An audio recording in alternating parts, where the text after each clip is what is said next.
In this video, we are starting section 2.4 on parabolas and symmetry. Our goals are to sketch graphs of lines and parabolas, find the vertex of a parabola by completing the square. So we've talked about completing the square with circles. Now we'll do it for parabolas. And then how do we test graphs for symmetry? Okay, so in this video, I want to focus on an example where we sketch a line. Okay, so I want to sketch the graphs and label all relevant points. Those are things like intercepts. Okay, so let's look at part A. 4y equals 3x minus 12. Well, to get this thing started, it's probably going to be helpful to isolate y and get y equals to some stuff, so I can figure out the slope and the y-intercept. So let's divide the 4. So we'll get y equals 3x minus 12. That whole thing gets divided by 4. So now I can split that up into two fractions. So the first thing, 3x, will get divided by 4. That'll give me 3 over 4x. And then minus, I'll get 12 over 4. And 12 over 4, well, that's just 3. Okay, so isolating y, I get this. Alrighty, so it also tells me to get intercepts. So I'll do that in a sec, but let me just draw a rough sketch. Let me draw my axes, y-axis, x-axis. I have enough info for a preliminary sketch. I know the y-intercept is -3. So 0, -3. And I know it's got a positive slope, so it's going to be an upward sloping graph. Upward sloping graph. But not a super big slope, so a fairly flat line. Okay, so my graph might be something like this, but I'm still missing this x-intercept. I need to solve for that. So for my x-intercept, remember the way we get that is you set the y value equal to 0. So let's set y equal to 0. I get 0 equals 3/4 x minus 3. Isolate for the x, so I will add 3 to both sides. I get 3 equals 3/4 x. And now I got to get rid of that 3/4, which I can do by multiplying both sides by the reciprocal of that fraction, 4 over 3. 4 over 3, because that's gonna cancel the 3/4. These 3's cancel, these 4's cancel. So that leaves me with x over here. And then on the other side of the equation, this 3 cancels with that 3 on the denominator. So that's really nice. X is a nice integer. X is 4. So my x-intercept, I can label it now.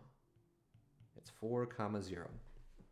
Alrighty, so I got the sketch. I got the sketch of my line. In part B, I'm going to up the difficulty a bit. Now I have something with an absolute value.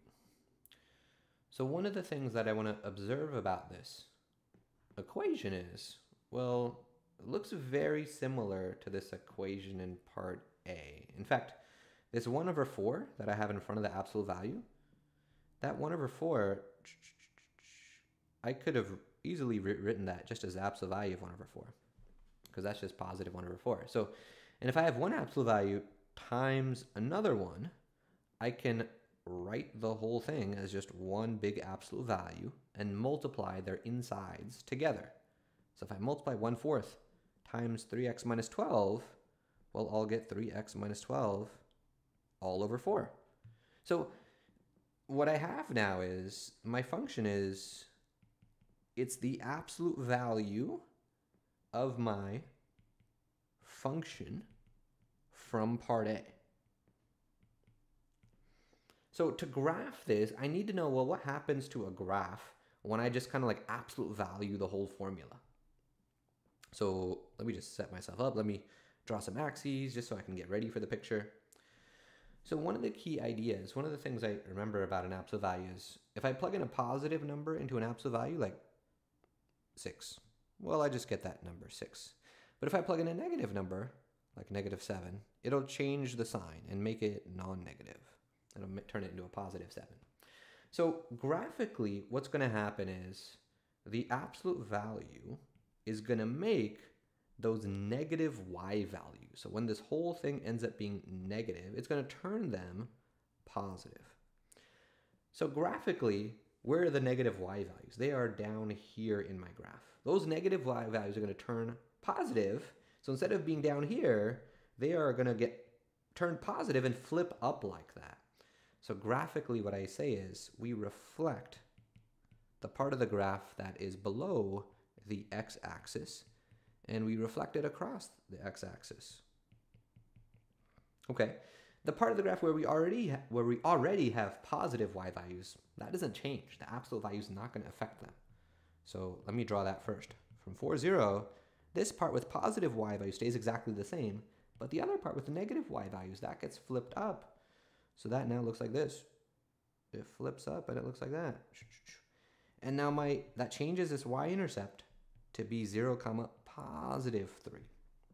Okay, so that's the key idea there for how I sketch the graph of absolute value of something. We'll see another example like this later in this section.